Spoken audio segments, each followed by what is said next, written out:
वैसे तो नहीं आता है, पर हमको भूकंप ऐसा तो नहीं है कि हम जीवन भर मटका में ही रहेंगे, या हो सकता है प्राकृतिक आपदाएं ही हैं, मटका में भी कभी आ सकता है।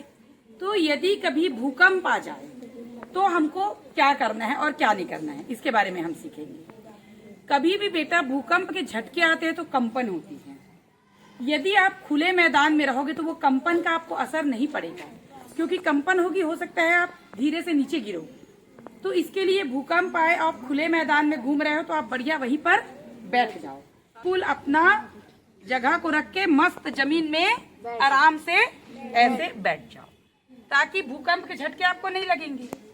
पर इन केस भूकंप से आदमी को कभी तकलीफ नहीं है। बड़ी बड़ी जो बिल्डिंगे हैं वो गिरती है, उससे दब के इंसान मरता है। इमारती जगह में रहेंगी जहाँ पे बहुत सारे इमारत हैं, तो वहां भूकंप आए तो हमको क्या करना है। यदि आप बिल्डिंग में है, बहुत बड़ी बिल्डिंग में, और वहां कहीं भूकंप आता है, तो उस स्थिति में आपको लिफ्ट का प्रयोग नहीं करना है। किसका प्रयोग नहीं करना है? लिफ्ट का प्रयोग कभी भी नहीं करना है, क्योंकि यदि हम लिफ्ट का प्रयोग करेंगे तो लिफ्ट कभी भी भूकंप के झटके से अपनी जोड़ छोड़ के नीचे गिर सकती है। हमको सीढ़ियों का उपयोग करना है, लेकिन कब करना है? जब हमारे लिए वो झटके सहने लायक हो। जब वो झटके सहने लायक हो, असहनीय होगा तो झटके बहुत ज्यादा आएंगे तो हमको सीढ़ी का उपयोग नहीं करना है। और जब भी ऐसे भूकंप आए तो आप लोगों को क्रम से, लाइन से जाना है, ठीक है? भगदड़ नहीं मचाना है, क्योंकि भगदड़ में हम एक दूसरे से ही दब जाएंगे। अब यदि किसी रूम में आप हैं और आपको इतना मौका नहीं मिलता भूकंप आने पे कि आप बाहर निकल सको कमरे से, तो आपको उस रूम में कोई ऐसी जगह छुप के बैठ जाना है जिसमें आपके सिर के ऊपर कुछ रहे।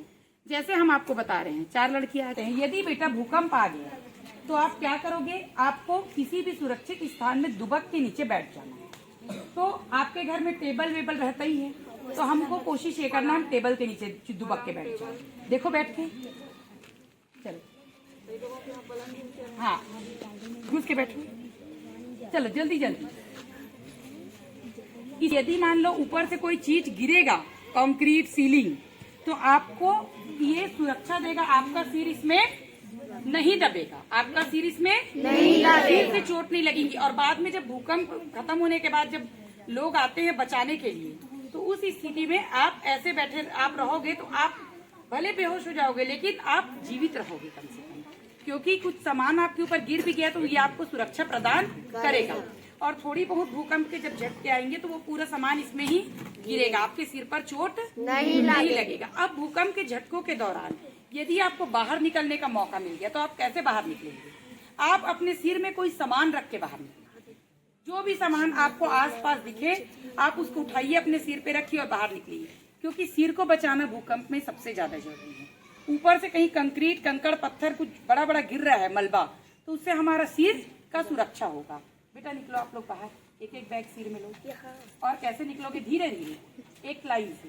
भूकंप में आपको हड़बड़ी नहीं मचाना है, एक लाइन से धीरे धीरे बाहर निकलो, लाइन से, किसी को धक्का नहीं देना। सीढ़ी में भी आप इस तरह से कोई बैग, ये जो भी सामान हमको मिल जाए, पलट के एक बार फिर आ जाओ। ये आपकी भूकंप से क्या करेगा? बचाव करेगा।